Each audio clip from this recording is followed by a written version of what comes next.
ہائے میری سیاہ رات۔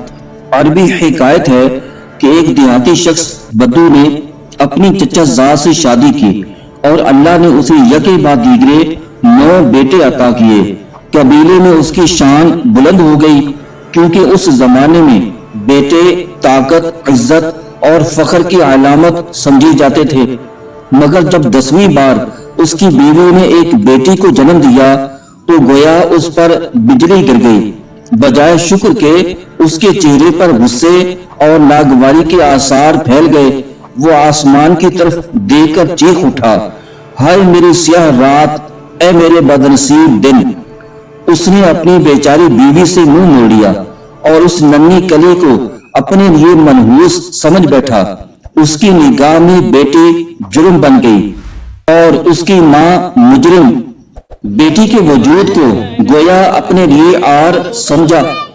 وقت گزرتا گیا، 9 سال کی گردش جاری رہی۔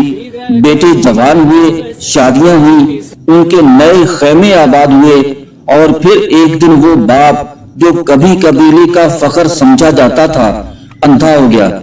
آنکھوں کی روشنی جاتی رہی۔ 9 بیٹے جن پر اس نے ناز کیا تھا اپنی اپنی زندگیوں میں مصروف ہو گئے۔ کسی نے پلٹ کر نہ دیکھا، نہ اس کے دکھ کا دعویٰ کیا۔ وہ سب جو کبھی اس کی طاقت تھے اس کی کمزوری بن گئے، مگر وہ بیٹی، وہی جسے اس نے سیاہ رات کہا تھا، جب یہ خبر سنی کہ اس کا باپ نابینا ہو گیا ہے، دل تھام کر دوڑ پڑی۔ اس نے نہ شکایت کی، نہ ماضی کو یاد کیا، بس خاموشی سے باپ کے خیمے میں داخل ہوئی۔ اس نے اس بوڑھے کمزور جسم کو نہلایا، خیمہ صاف کیا، کھانا پکایا، پانی رکھا۔ اس کے ہاتھوں کی نرمی، اس کے سانسوں کی خوشبو، اس کی خدمت کا خلوص، سب کچھ اس کے باپ کے دل میں ایک اجنبی سی راحت پیدا کر گیا۔ کھانا کھلانے کے بعد جب اس نے دوا دینے کے لیے باپ کا ہاتھ تھاما تو اس نے اس کی کلائی کو تھام کر لرزتی آواز میں پوچھا، بتاؤ اے بیٹی، تو کون ہے جس نے میرے اندھیرے میں یہ روشنی بھر دی ہے؟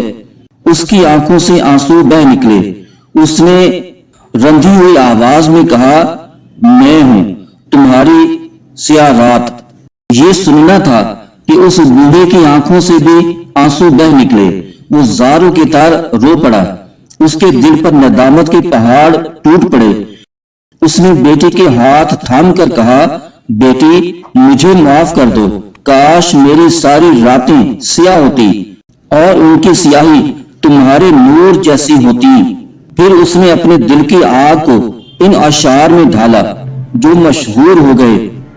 ان اشعار کا اردو ترجمہ ہے، کاش تمام راتیں سیاہ ہوتی، اگر خوشی ان سیاہ راتوں میں ہی چھپی ہے، اگر وقت واپس آ جائے تو میں اسے یعنی بیٹی کو سب سے پہلے اور سب سے آخر تک چاہوں گا۔ کسی نے میری خبر نہ پوچھی، مگر ایک ہے جو ہر دن میرے سامنے آتی ہے، جس کی خوشبو کستوری اور عود کی طرح میرے خیمے کو مہکاتی ہے۔ یہ ہے اس بدوی باپ کی کہانی جس نے بیٹی کی قدر دیر سے سمجھی، مگر جب سمجھی تو اپنی دنیا اور اندھی آنکھوں دونوں میں روشنی بھر لی۔ بیٹیاں آگ نہیں ہوتی، رحمت ہوتی ہیں۔ وہی دلوں کے زخموں پر مرہم رکھتی ہیں، وہی بوڑھوں کی تنہائیوں کو جنت بنا دیتی ہیں۔